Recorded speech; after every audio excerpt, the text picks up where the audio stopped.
दोस्तों नमस्कार। Welcome to study for civil services. दोस्तों ज्योग्राफी के इस कॉम्प्रिहेंसिव कवरेज में हमने महेश वर्डवाल की बुक को बेस बनाया था और भी अदर वेरियस सोर्सेज से जो इम्पॉर्टेंट मटेरियल है वो आपके सामने सर्व करने किए जाने की कोशिश हो रही थी। मतलब ये हमारी कोशिश है कि आप तक बेहतर जानकारी पहुंच सके। अब इसी दिशा में हमने 2 चैप्टर कंप्लीट कर लिए थे। हमारी जो जर्नी है वो अपनी अर्थ की ओर अब रुक कर रही थी, यानी धीरे धीरे हम अपने अर्थ के बारे में जानने का प्रयास कर रहे थे। और पिछले वाले वीडियो लेक्चर में हमने जो लूनर इक्लिप्स और सोलर इक्लिप्स का प्रोसेस देखा था, वहां पर हमारा चैप्टर नंबर 2 कंप्लीट हो गया था। यहाँ पर जो स्क्रीन पर आप देख रहे हैं वो चैप्टर नंबर 3 है। इसमें हम लॉन्गिट्यूड, लैटिट्यूड और इंटरनेशनल डेट लाइन, इन सारी जितनी भी इमेजिनरी लाइन्स हैं इनके बारे में देखेंगे। यह तीनों ही लाइन इमेजिनरी होती हैं, इनका रियलिटी से कोई लेना देना नहीं होता है। ऐसा नहीं कि नेचर ने इन्हें ड्रा कर रखा है अर्थ के सरफेस पर। ये इंसान की अपने दिमाग की उपज है। मनुष्य ने इन्हें अपनी सुविधा के लिए, या ये कह लीजिए कि किसी प्लेस को सही ढंग से लोकेट करने के लिए बनाया है। तो यह लैटिट्यूड और लॉन्गिट्यूड होते क्या है? यहाँ पर लैटिट्यूड का जो कॉन्सेप्ट है उसमें हॉरिजेंटली जो लैटिट्यूड होते हैं वह हॉरिजेंटली अर्थ को 2 हेमिस्फीयर्स में डिवाइड करते हैं। लैटिट्यूड्स जो होते हैं वो हॉरिजेंटली अर्थ को 2 हेमिस्फीयर्स में डिवाइड करते हैं। अब यहाँ पर बात किसकी हो रही है? इक्वेटर की बात हो रही है। सारे लैटिट्यूड ऐसा नहीं करते, हालांकि वो सभी हॉरिजेंटल होते हैं, लेकिन जो बीच वाला होता है जिसे कि हम 0 डिग्री इक्वेटर कहते हैं, वह अर्थ को 2 हेमिस्फीयर्स में तोड़ता है। और यह दोनों हेमिस्फीयर्स क्या कहलाते हैं? जो नॉर्थ वाला है वो नॉर्दर्न कहलाता है और जो साउथ वाला है वो साउदर्न हेमिस्फीयर कहलाता है। इसी प्रकार से जो लॉन्गिट्यूड है वह भी यही काम करते हैं। वह यही काम वर्टिकली करते हैं। वो वर्टिकल होते हैं, मतलब एक पोल से दूसरे पोल तक वह मतलब एक पोल से निकलते हैं और दूसरे पोल तक जाते हैं। नॉर्थ पोल से उनका आरंभ होता है और साउथ पोल पर आकर वो खत्म हो जाते हैं, और ये सभी वर्टिकल होते हैं। तो इसमें भी जो बीच वाला लॉन्गिट्यूड होता है, यानी प्राइम मेरिडियन लाइन, जिसके बारे में हम आगे देखेंगे, वह अर्थ को 2 हेमिस्फीयर्स में वर्टिकली तोड़ देता है। और यह जो वर्टिकल विभाजन है, इससे 2 हेमिस्फीयर्स बनते हैं जिन्हें कि हम ईस्टर्न हेमिस्फीयर और वेस्टर्न हेमिस्फीयर के नाम से जानते हैं। इस तरह की चीजें हैं। अब आइए इन्हें जरा चित्र के माध्यम से देख लेते हैं। और हम उस फिगर को पहले देखें, इससे पहले कुछ आवश्यक जानकारी हमारे कोर्सेज के बारे में। आइए पहले इसको देख लेते हैं। तो दोस्तों, हमारे पेड कोर्सेज अलग अलग सिविल सर्विसेज एग्जाम्स के लिए संचालित हो रहे हैं, जिसमें यूपीपीएससी, एमपीपीएससी और बीपीएससी द्वारा कंडक्ट होने वाले एग्जाम्स हैं। इसके अलावा संघ लोक सेवा आयोग की सिविल सेवा प्रारंभिक परीक्षा के लिए भी इसे लॉन्च किया गया है। और ये सारे कोर्सेज टेलीग्राम के माध्यम से चलाए जाते हैं। अगर आप इनसे जुड़ना चाहते हैं और घर बैठे अपनी पूरी प्रिपरेशन करना चाहते हैं, कंप्लीट स्टडी मटेरियल आपको मिलेगा और पूरा गाइडेंस दिया जाएगा, तो आप नीचे दिए गए जो कॉन्टैक्ट नंबर है उन पर संपर्क कर सकते हैं, फ़ोन या व्हाट्सएप के जरिए। इसके अतिरिक्त फ्री इनिशिएटिव की अगर हम बात करें तो उसके लिए आपके पास 2 ऑप्शन है। एक तो only UPPSC by study for civil services के नाम से टेलीग्राम पर हमारा चैनल चलता है। आप उसे जरूर ज्वाइन करिए, क्योंकि वो पूरी तरह से फ्री ऑफ कॉस्ट है, उसका कोई चार्ज आपसे नहीं लिया जाता। और वहाँ पर अगर आप जुड़े रहेंगे तो जो भी जानकारियाँ आपसे शेयर की जाएंगी वो आपको हमेशा अपडेटेड रखेंगी। हमेशा उस पर कुछ न कुछ नोटिफिकेशन आते रहते हैं, और उसके पीछे का पर्पज़ यही होता है कि आप तक जितनी भी सूचनाएं हैं उनमें से एक भी छूट न जाए, सब पहुँचती रहे। ये बातें हैं। और यूट्यूब सबसे बढ़िया माध्यम है घर बैठे स्टडी करने का, जो कि आज के समय की ज़्यादा ज़रूरत बन गई है। बाहर निकलना ये खतरे से खाली नहीं है, तो आप घर में बैठकर यूट्यूब के जरिए एक अच्छी पढ़ाई कर सकते हैं। पढ़ने का तरीका क्या होता है? यूट्यूब पर जो हमारे वीडियोस आप देखते हैं, 4 चैनल वर्तमान में चल रहे हैं, तो उसमें जितने भी वीडियोस आप देखते हैं उसको देखिए, सुनिए और उसके बाद नोट्स बनाइए। अपने हाथ से जब तक आप नोट नहीं करते तब तक कोई भी चीज़ आपको मेमोराइज नहीं होती, याद नहीं होती, या अगर याद कर भी लिया तो वो दिमाग में स्टेबल नहीं होती। तो ये नोट करना एक अच्छी बात है। और लास्ट टाइम में जब एग्जाम का एकदम 1 या 2 दिन बचा होगा, तब आपके लिए रिवीजन में यही नोट्स कारगर होंगे। दूसरे के बनाए नोट्स आपकी कभी भी मदद नहीं कर पाएंगे। ये चीज़ें हैं। और वीडियो अच्छा लगे तो लाइक करिए और शेयर करिए अगर आप ठीक समझते हैं तो। ये बातें हैं। चलते हैं आगे। सामने जो आपको फिगर दिख रहा है स्क्रीन पर, जो आप देख रहे हैं वो एक ग्लोब है। ग्लोब क्या होता है? क्या ये कोई खिलौना है, या कोई इंस्ट्रूमेंट है, या फिर कोई ऑपरेटस है? तो ये एक मॉडल है, यह कोई खिलौना नहीं है। इसे खिलौने के तौर पे अगर कोई यूज़ करता है तो अलग बात है, लेकिन ये एक मॉडल है। और किसका मॉडल है? तो हमारी अर्थ का। अपनी अर्थ को हम हाथ में लेकर घुमा घुमा कर या बाकायदा उसके टिल्ट को देख नहीं सकते, ये पॉसिबल नहीं है। तो उसका एक छोटा मॉडल बना दिया गया ताकि आप उसे हाथ में लेकर बाकायदा महसूस करके देख सकें, समझ सकें कि हमारी अर्थ किस प्रकार के स्ट्रक्चर वाली है और वह कैसे झुकी हुई है, उसके अंदर कौन कौन सी चीज़ें पाई जाती हैं। मतलब उसके सरफेस को कम से कम हम सही तरीके से ऑब्जर्व कर सकें, इसलिए बनाया गया ग्लोब। अब यहाँ पर जो ग्लोब है, इसमें आप सबसे पहले तो देख रहे हैं कि अर्थ जो है हल्की सी झुकी हुई है, इसमें टिल्ट है। और ये टिल्ट कितना होता है, इसमें दो चीजें आप पहले देखिए, उसके बाद तब देखेंगे लॉन्गिट्यूड और लैटिट्यूड को। पहली चीज तो अर्थ के एक्सिस को देखिए, ये देखिए बीच से जो गुजरने वाला ये वाला, ये इसको पृथ्वी की धुरी कहा जाता है या पृथ्वी का एक्सिस कहा जाता है। यहाँ से ये कनेक्ट है और यहाँ से कनेक्ट है। तो ये वाला जो, ये वाली काली वाली जो संरचना है ना, ये अर्थ में नहीं पाई जाती, इसको आप यहाँ से रिप्लेस कर दीजिए। अब बचा बीच का एक्सिस, और इसी एक्सिस के अराउंड जो अर्थ है वो अपने एक्सिस पर रोटेट करती है। मतलब जो रोटेशन है वो इसी एक्सिस के अराउंड होता है, और एक रोटेशन कंप्लीट करने में 24 आवर का समय लगता है। दिन और रात का जो प्रोसेस है उसको आपने देखा था।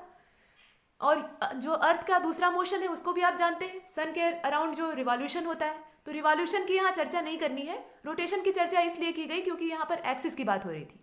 तो अर्थ अपने एक्सिस पर जैसे घूमती है वैसे ही ग्लोब भी अपने एक्सिस पर घूम सकता है। इसे आप घुमा घुमा कर देखते हैं अलग अलग कॉन्टिनेंट्स को या अलग अलग प्लेसेस को। फिलहाल एक्सिस को हमने देखा। और टिल्ट कितना होता है, तो टिल्ट होता है 23 सही 1/2 का। इतना जो है इसका कोणीय मान होता है, इतना एंगल बनाती है अर्थ अपने एक्सिस के अराउंड या एक्सिस के रिस्पेक्ट में। इसे हमने देख लिया। अब चलते हैं जरा ग्लोब के सरफेस को देखते हैं। ग्लोब का सरफेस कुछ हद तक तो नीला है, जो कि नीला रंग आपको दिख रहा है ब्लू कलर का। तो वो क्या है, वो ओशियन वाला पार्ट है। ढेर सारे ओशियंस हैं, पहले ही एक में मिले हुए थे तो इन्हें पैंथालासा कहा जाता था। और ये जितना भी जमीन वाला हिस्सा आप देख रहे हैं, लैंड एरिया, ये भी पहले एक में मर्ज था, एक में मिला हुआ था, और इसे कहते थे पेंजिया। तो ये पेंजिया और पैंथालासा हम लोग आगे देखेंगे जब टेक्टोनिक थियरी पढ़ेंगे। फिलहाल इसमें आप कुछ और भी देख रहे हैं, इसे जरा और जूम करिए और देखिए इसमें बहुत सारी लाइंस बनी हुई हैं। ये लाइंस दिख रही हैं, कुछ खड़ी है ऐसे ऐसे खड़ी है, और कुछ जो है वो पड़ी है। तो ये खड़ी और पड़ी लाइनें, इन्हीं के बारे में हमें देखना है, इन्हीं पर पूरा चैप्टर डिपेंड रहेगा। इसमें से जो खड़ी लाइन है वह लॉन्गिट्यूड है और जो पड़ी लाइन है वो लैटिट्यूड है। तो लैटिट्यूड और लॉन्गिट्यूड यानी अक्षांश और देशांतर, इनको हिंदी में अगर कहें तो इन रेखाओं के बारे में, इन लाइंस के बारे में हम देखने वाले हैं। दोनों ही इमेजिनरी होती हैं।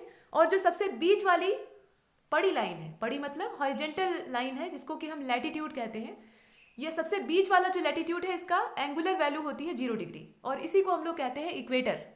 और इस इक्वेटर के नॉर्थ साइड में यानी उत्तर दिशा में, जो नॉर्थ पोल है उस तरफ जो आधा गोला बनता है, जो आधा हेमिस्फीयर बनता है, आगे इस चित्र को हम लोग थोड़ा और ढंग से देखेंगे। यहाँ ग्लोब पर दिखाना था इसलिए ग्लोब का इस्तेमाल किया जा रहा है। तो ये देख लीजिए, बीच से एक इक्वेटर आप गुजार दीजिए एकदम बीच से, तो ये अर्थ जो है ये दो छोटे छोटे हेमिस्फीयर्स में टूट जाएगी, मतलब आधा आधा पर से बढ़ जाएगी। और ऊपर वाला जो हेमिस्फीयर है, ये नॉर्थ वाला जो हिस्सा है, इसको नॉर्दर्न हेमिस्फीयर कहते हैं। और जो नीचे वाला हिस्सा है ये वाला, ये साउदर्न हेमिस्फीयर है। और हम लोग रहते कहाँ हैं, ये साफ साफ दिख रहा है, अपना इंडिया सामने ही है। तो हम लोग का जो कॉन्टिनेंट है वो एशिया है और अपना नेशन जो है वो इंडिया है। ये सब बातें हैं। और एक बात और है कि नॉर्दर्न हेमिस्फीयर जो है वहाँ पर लैंडस्केप वाला एरिया ज़्यादा है, मतलब ज़मीनी टुकड़े ज़्यादा हैं। और जो साउदर्न हेमिस्फीयर है वहाँ पर जो वाटर वाला पोर्शन है वो ज़्यादा है। यहाँ पर लैंड एरिया बहुत कम है, इसको आप साफ साफ यहाँ पर देख भी पा रहे हैं। इक्वेटर कहाँ पर है, इक्वेटर आपका यहाँ बीच से गुजरा हुआ है, ये वाला है। इसके नीचे आप देखिए जरा, जो साउथ वाला पार्ट है, ये नीचे साउथ है और ऊपर नॉर्थ है, इसको आप समझ लीजिए। तो नीचे जो साउथ वाला हिस्सा है इसमें आप देख रहे हैं बहुत कम लैंड एरिया आ रहा है। ऐसे जो क्षेत्र हैं इनमें बहुत कम ही जमीन के टुकड़े हैं, ज़्यादातर जो है वो ओशियन वाला पार्ट है। तो इनके बारे में भी देखेंगे। फिलहाल ये तो बात हुई पड़ी लाइनों की, मतलब हम अभी तक लैटिट्यूड की चर्चा कर रहे थे। इसमें एक और कॉन्सेप्ट है लॉन्गिट्यूड का। तो लॉन्गिट्यूड क्या क्या होते हैं, ये खड़ी लाइनें होती हैं। यह जो लॉन्गिट्यूड होते हैं ये असल में खड़ी लाइनें होती हैं। खड़ी लाइनों का मतलब समझ रहे हैं, यह पोल से पोल तक जाती हैं, मतलब नॉर्थ पोल से शुरू हुई और साउथ पोल तक नीचे चली गई।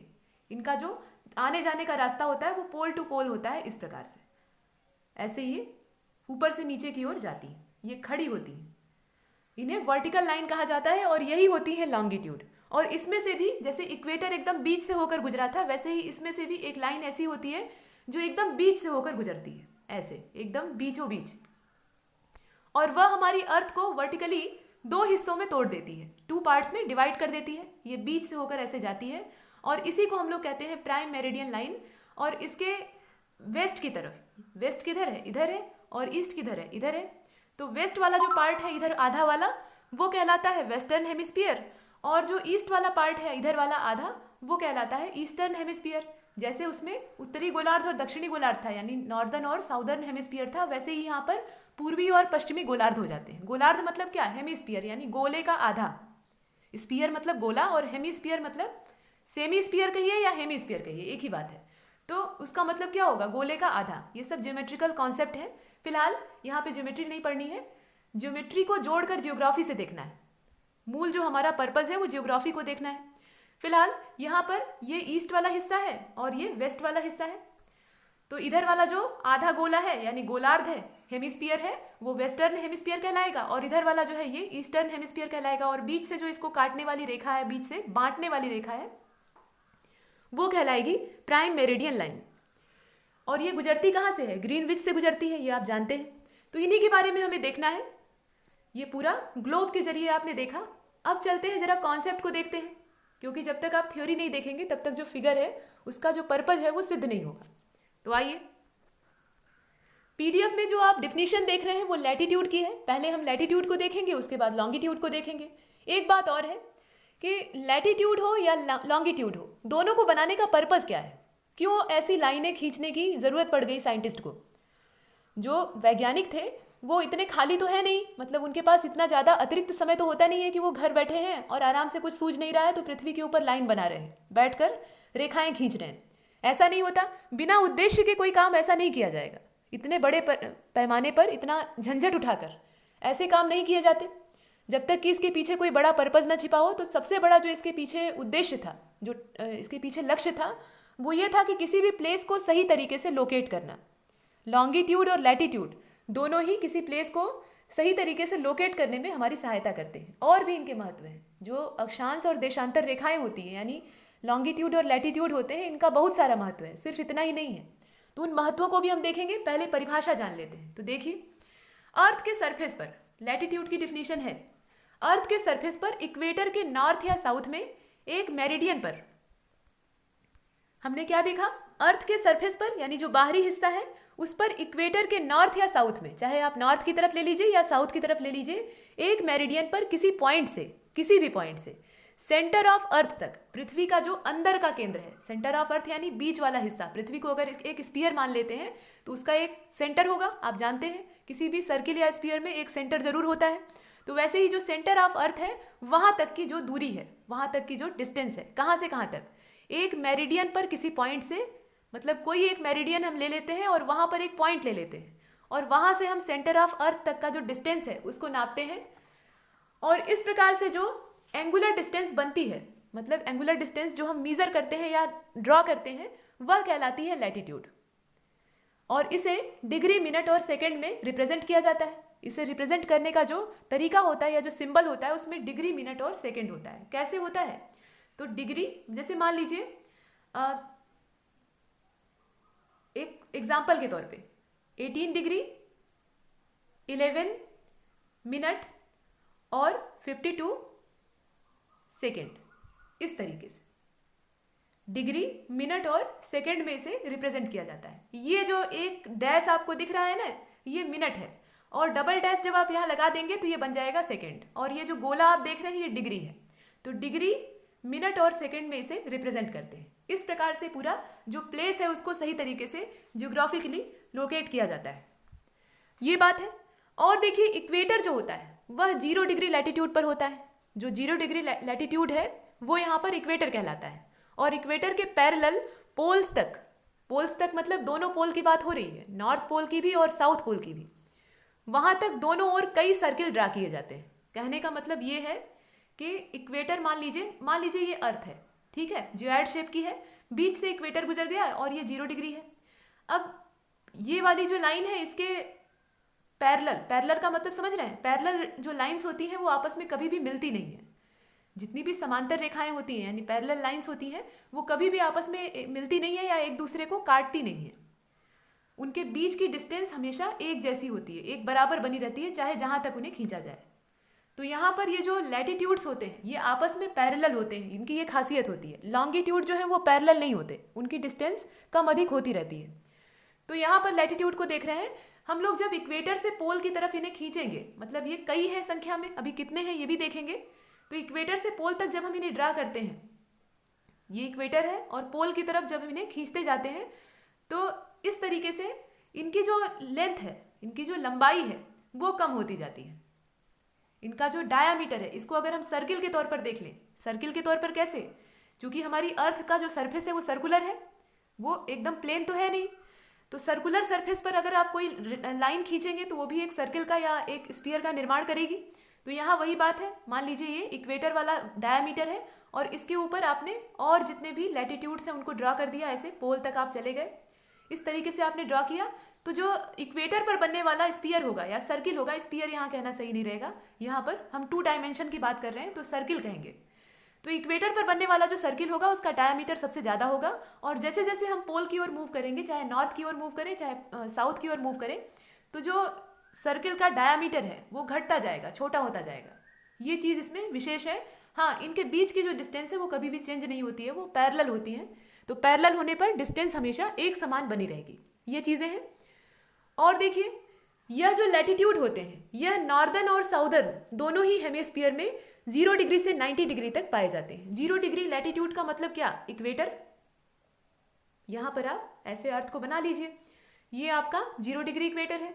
तो 0 डिग्री इक्वेटर का मतलब 0 डिग्री जो लैटिट्यूड है इसका मतलब क्या, इक्वेटर, विषुवत रेखा। यहाँ पर जो सनलाइट है वो मैक्सिमम आती है, ये आप जानते ही हैं।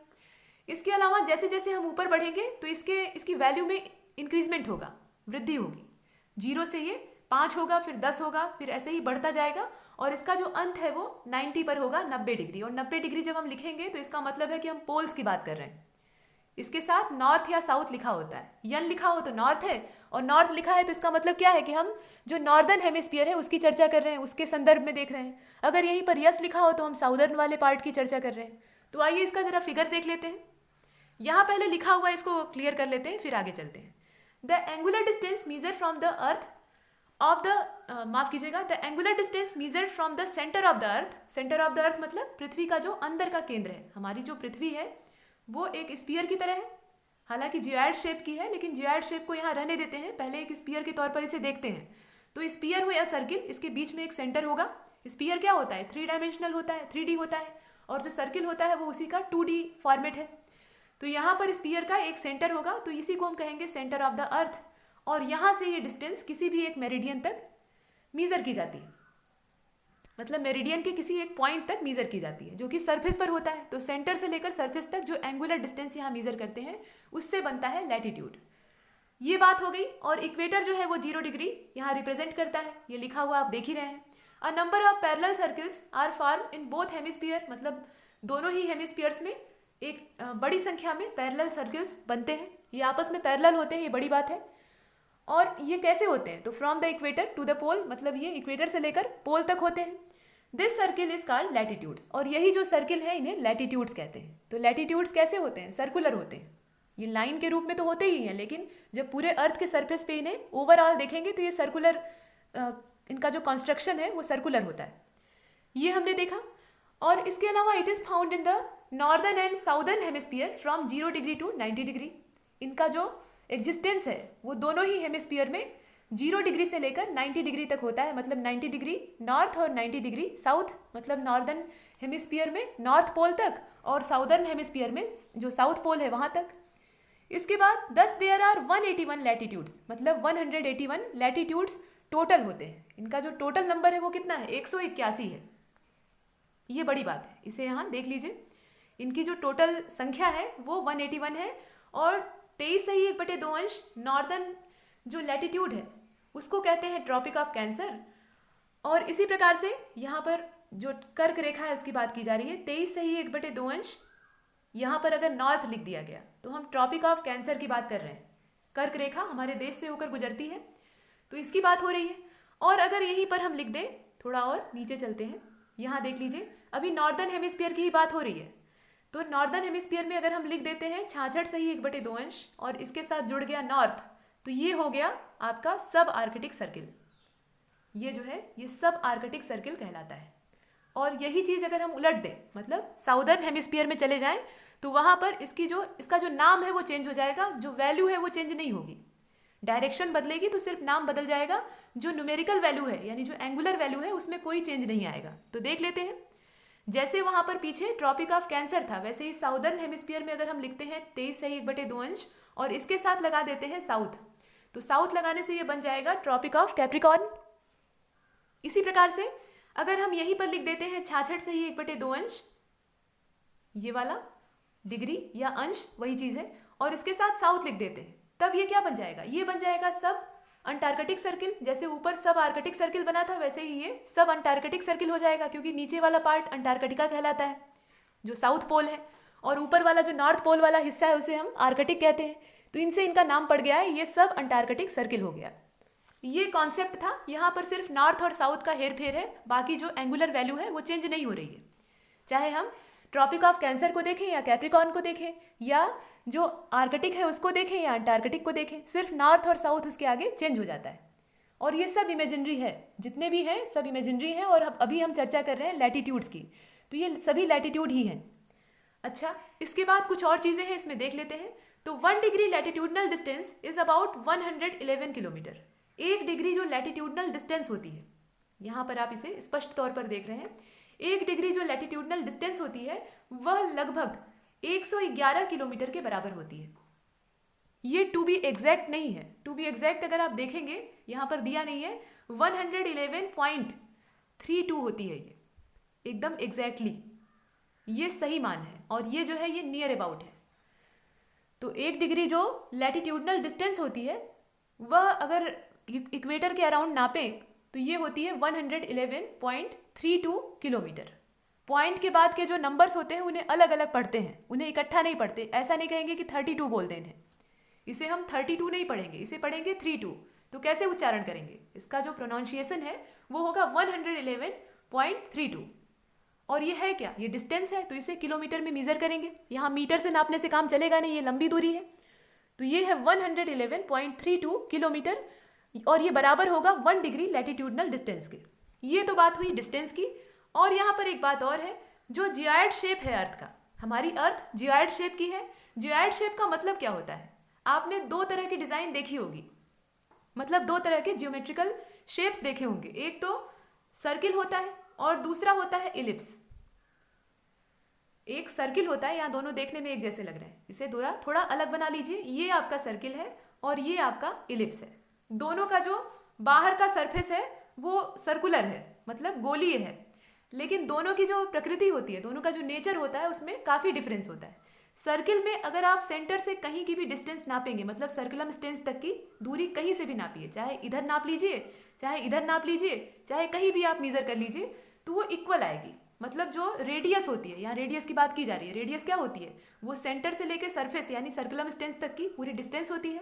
इसी को आप अगर डबल कर देते हैं तो ये डायमीटर बन जाता है, मतलब रेडियस का 2 टाइम्स, या ये कह लीजिए कि 2 गुना। तो यहाँ पर कुल बात ये है कि जो सर्किल होता है उसमें रेडियस इक्वल होती है, लेकिन जो इलिप्स होता है इसकी रेडियस कभी भी इक्वल नहीं होगी। यह आप देख कर भी समझ सकते हैं। यहाँ रेडियस को अगर आप नहीं देखते हैं, सिर्फ डायामीटर को देखते हैं, जो कि रेडियस का 2 गुना होता है, तो डायामीटर जो हॉरिजेंटल है वो ज़्यादा बड़ा होगा और जो वर्टिकल डायामीटर है वो ज़्यादा छोटा होगा, मतलब दोनों में बराबरी नहीं है। तो ये है इलिप्स। इलिप्स की संरचना थोड़ी अलग होती है। जो सरफेस है इसका सर्कुलर होता है, लेकिन फिर भी दोनों में डिफरेंस होता है। यहाँ पर एक बड़ा डायामीटर होता है और एक छोटा डायामीटर होता है, और सर्किल वाले केस में सारे डायामीटर इक्वल होते हैं। मतलब 10 सेंटीमीटर का अगर एक जगह डायामीटर आपने नापा है तो वो हर जगह 10 ही आएगा, वो चेंज नहीं होगा। ये बात है। अब हमारी अर्थ न तो स्फीयर है या न तो सर्कुलर शेप की है और न ही इलिप्टिकल शेप की है, ये दोनों का मिक्सचर है, दोनों का खिचड़ी है। और खिचड़ी को हम क्या कहेंगे, इसको हम एक नया नाम देते हैं जिसे कहते हैं जियोइड। तो दोनों का जो मिक्सचर है वो यहाँ कहलाता है जियोइड शेप। ये आंशिक रूप से सर्किल है पार्शियली, और पार्शियली इलिप्स है। तो ऊपर जो पोल्स है वहाँ पर थोड़ी थोड़ी दबी हुई है। इलिप्स में आप देख रहे थे वो ज़्यादा दबा हुआ था, उसमें ज़्यादा चपटापन ऊपर नीचे था, ऐसे ऊपर भी ज़्यादा दबा हुआ था, नीचे भी ज़्यादा दबा था, और जो ये किनारे वाला हिस्सा है यहाँ बल्ज था, उभार था। लेकिन अर्थ में क्या होता है, हल्का सा दबाव होता है, बहुत हल्का सा दबाव होता है ऊपर और नीचे। इसीलिए हम लोग कहते हैं कि पोल्स पर ये चपटी है और इक्वेटर पर उभरी हुई है, ऐसा बोलते हैं। तो चपटी हल्की सी है, ऐसा नहीं कि पूरा दबा दिया गया, ज़्यादा दबा देंगे तो इलिप्स बन जाएगा। तो ये वाला जो शेप है, ये वाला, ये हमारी अर्थ का है और इसी को कहते हैं जियोइड शेप। तो यहाँ इसी शेप की चर्चा हो रही है, इसी के बारे में इतनी बात हो गई, ये रहा। तो यहाँ कहा क्या है, due to the geoid shape of the earth the length of latitudes goes on decreasing from the equator to the pole. यहाँ ये कहा जा रहा है कि इक्वेटर से पोल की ओर जब आप बढ़ेंगे तो जो लैटिट्यूड्स हैं उनकी, या ये कह लीजिए कि जो लैटिट्यूड से बनने वाले सर्किल हैं उनका जो डायामीटर है वो सिकुड़ता जाएगा, कम होता जाएगा। या इसे लाइन के तौर पर ही देखिए, सर्किल के तौर पर मत देखिए। तो मान लीजिए ये अर्थ है और इसका जो शेप है वो जियोइड शेप है। इक्वेटर पर आपने एक लैटिट्यूड बना लिया, लैटिट्यूड मतलब इक्वेटर खुद ही एक लैटिट्यूड है।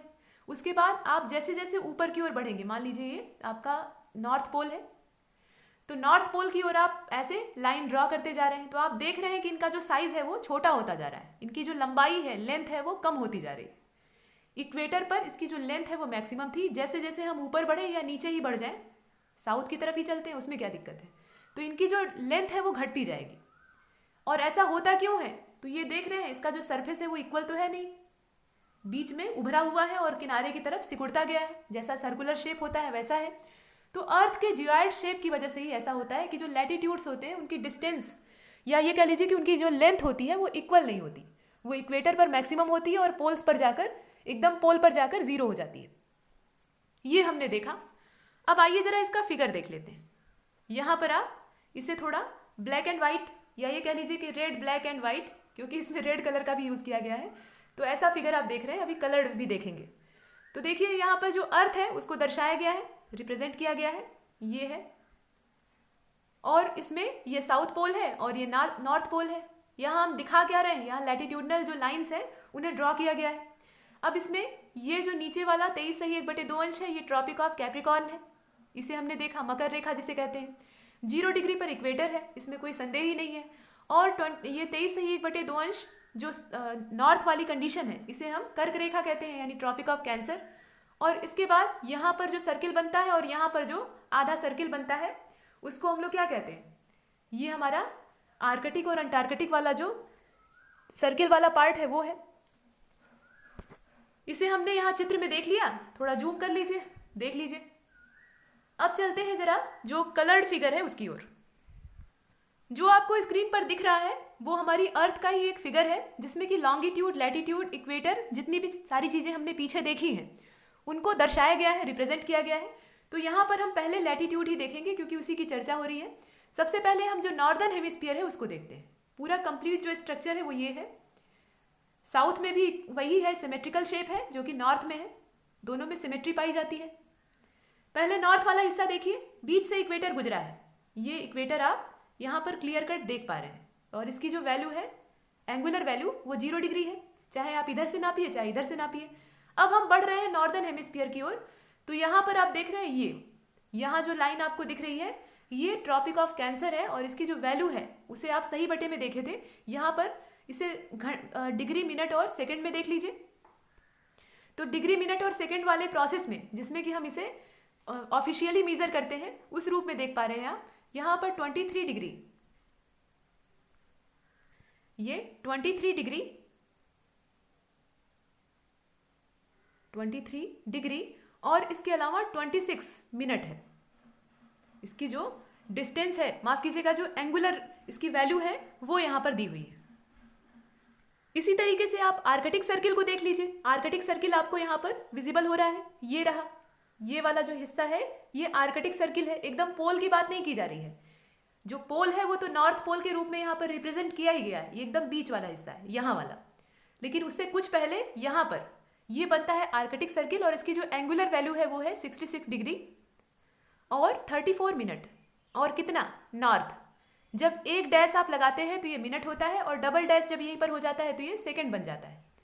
तो डिग्री, मिनट और सेकंड में हम लैटिट्यूड को मेजर करते हैं, ये हमने पीछे देखा है। यहाँ पर आपने आर्कटिक सर्किल को देखा और ट्रॉपिक ऑफ कैंसर को आपने देखा ही है, ये 23 डिग्री और 26 मिनट का जो पूरा एवरेज है वो यहाँ लिया गया है। बीच में इक्वेटर है, इसकी जो टोटल वैल्यू है, न्यूमेरिकल वैल्यू है, वो 0 डिग्री है। इसके बाद हम चलते हैं जो साउथ वाला हिस्सा है, यानी साउदर्न हेमिस्फीयर, उसकी ओर। ये देख लीजिए, यहाँ पर इक्वेटर को आप देखते रहिए, वो बीच का है, वहीं से डिवाइड होता है, 2 हिस्से में ये बंट जाता है। तो ये रहा इक्वेटर आपका। अब इसके नीचे बढ़ते हैं, यानी साउथ की ओर बढ़ते हैं। तो ये आपका एकदम नीचे दक्षिण की ओर, ये साउथ पोल है। इसका जो एंगुलर मान है, मतलब एंगुलर वैल्यू है, वो 90 डिग्री साउथ है। यहाँ पर आप एकदम नज़दीक में देख रहे हैं ये वाला हिस्सा, यहाँ पर है अंटार्कटिक सर्किल और इसकी जो एंगुलर वैल्यू है वो है 66 अंश 34 मिनट यानी 66 डिग्री और 34 मिनट। इसके बाद थोड़ा और ऊपर आइए, यहाँ पर देख लीजिए ये वाला, ये रेड कलर की जो लाइन है ये क्या है, ये ट्रॉपिक ऑफ कैप्रिकॉर्न है। इसकी जो वैल्यू है वो उतनी ही है जितनी ट्रॉपिक ऑफ कैंसर की थी, बस डायरेक्शन चेंज हो गया है। तो ये चीज़ें हमने यहाँ फिगर के तौर पर देखी। और ऐसे ही इसमें हॉरिजेंटल लाइनों को आपने देखा, ये सभी आपस में पैरेलल हैं। जितनी भी हॉरिजेंटल लाइन आप देख रहे हैं, ये तो इक्वेटर है ये वाला। अब सारी लाइन जो इसके जैसी खींची गई है ये सभी पैरेलल है। पैरेलल का मतलब क्या, ये आपस में कभी भी मिलेंगी नहीं। और जैसे जैसे हम इक्वेटर से पोल की ओर बढ़ रहे हैं, चाहे नीचे की ओर बढ़ें या ऊपर की ओर चले, इनका जो साइज है वो घटता जा रहा है, इनकी जो लेंथ है वो कम होती जा रही है, उसमें कमी आ रही है। तो ऐसा क्यों हो रहा है, ये अर्थ के जियाइड शेप की वजह से हो रहा है। यहाँ तक हमने जो लैटिट्यूड था उसको देखा। अब चलते हैं देखते हैं जरा लॉन्गिट्यूड को।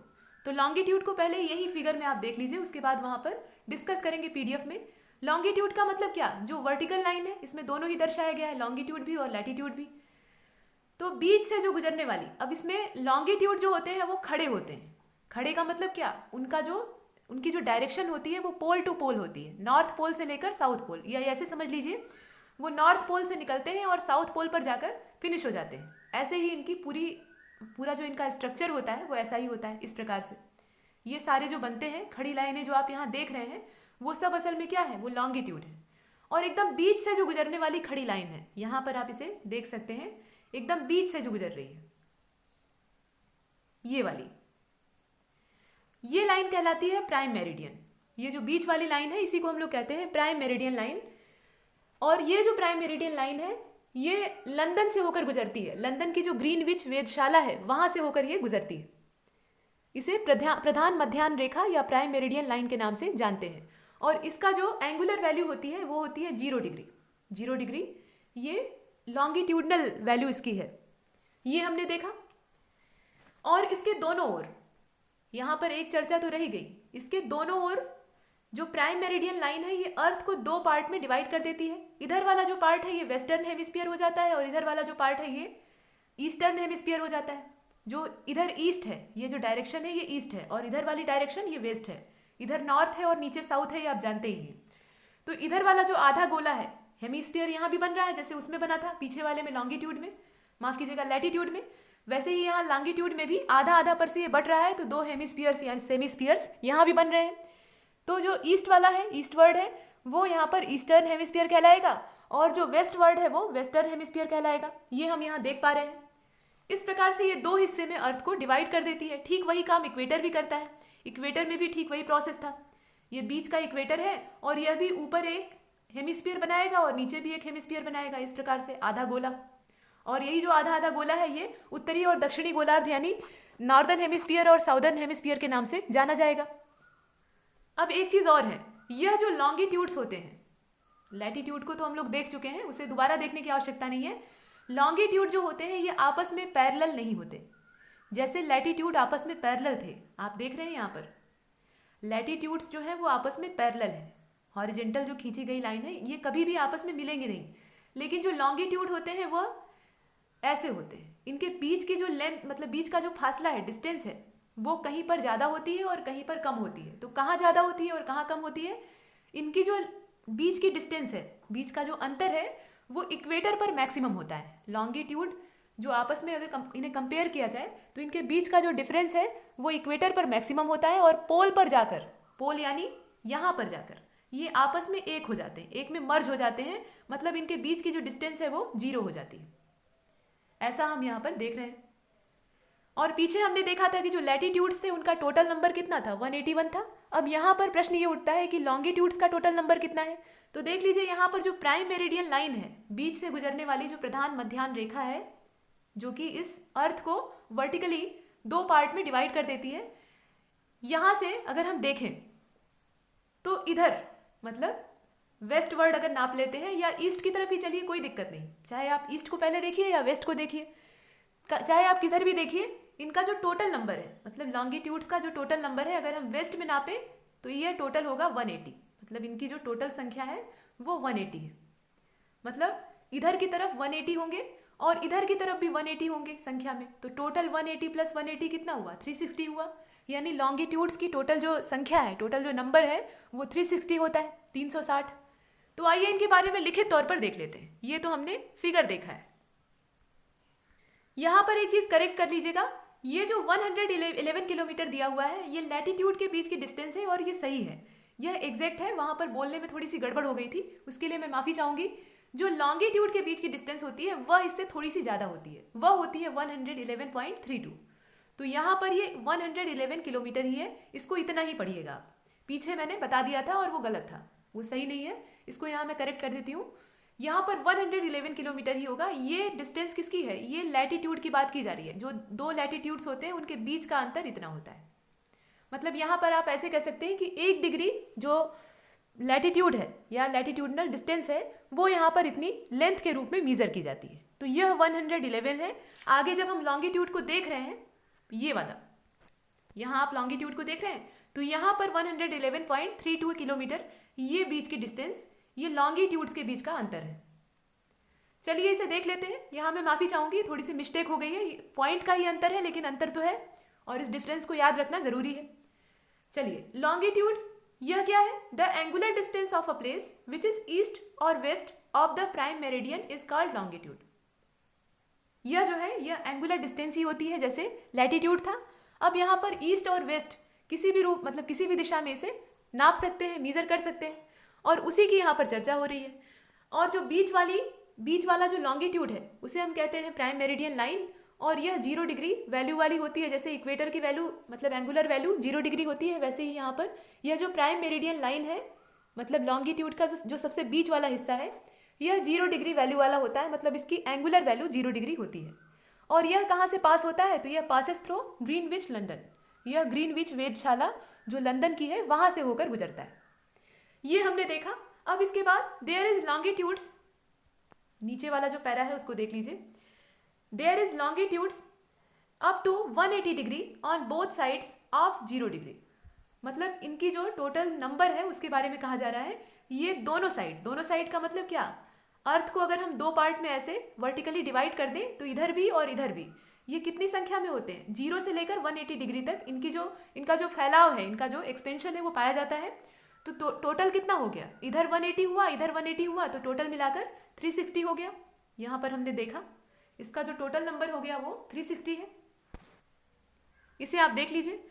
और the distance between two adjacent longitude is 111.32 kilometre. वहाँ पीछे लैटिट्यूड वाले में इसे बता दिया था, ये गलत हो गया था। यहाँ पर होगा 111.32 किलोमीटर।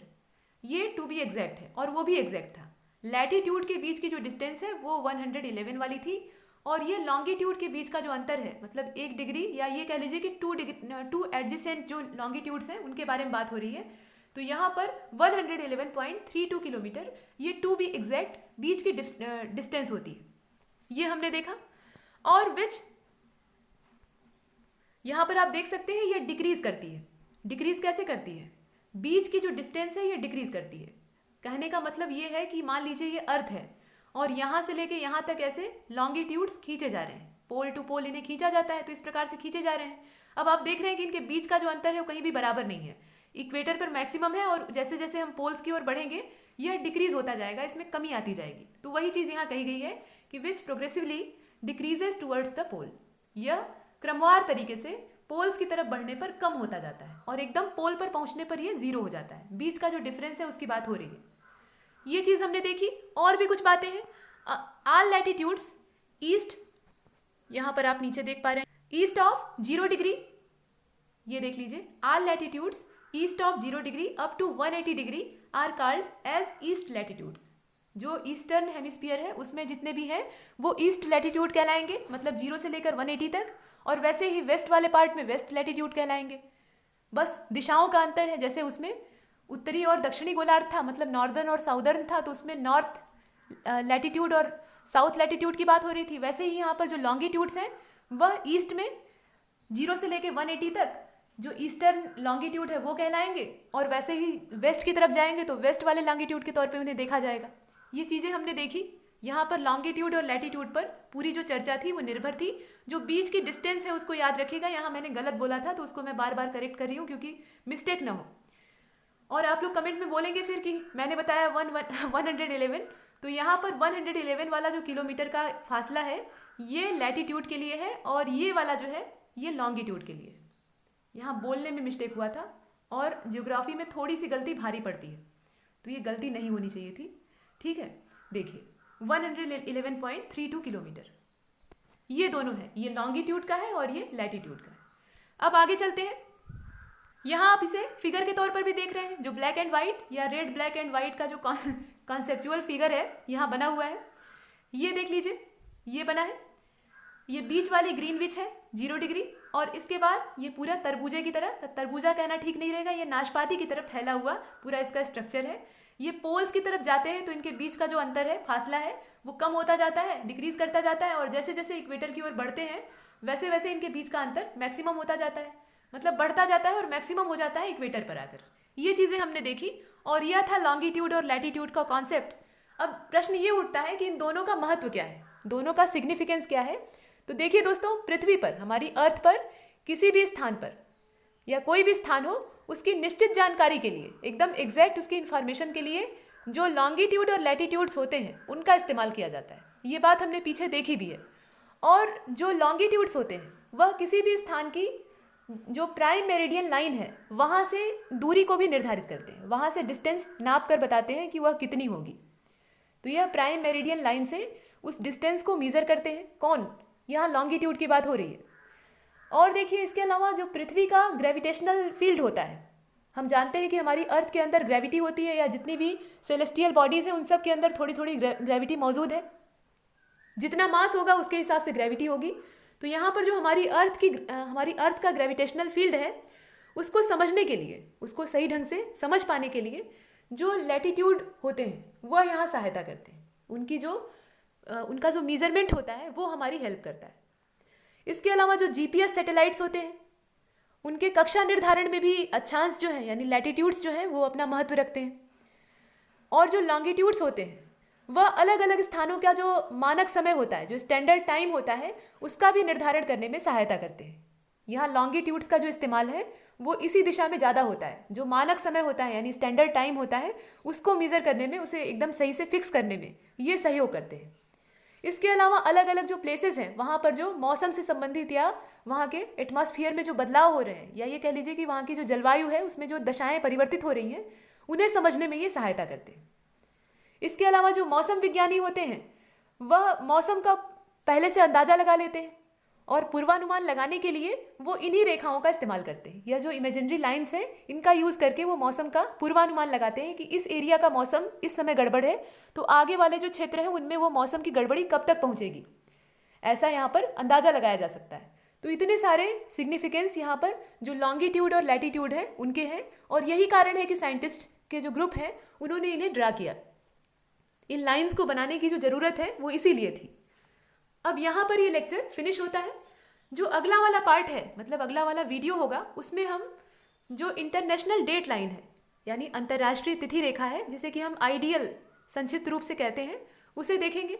और इंटरनेशनल डेट लाइन का अपना महत्व क्या है, उससे टाइम जोन कैसे डिवाइड होते हैं, और इंटरनेशनल डेट लाइन जगह जगह से टेढ़ी मेढ़ी क्यों है, वो कभी भी सीधी नहीं होती, टेढ़ी मेढ़ी होती है, तो उसके पीछे कौन सा रीज़न है, यह सब कुछ जानने का प्रयास करेंगे। इस लेक्चर में इतना ही, और तब तक के लिए नमस्कार।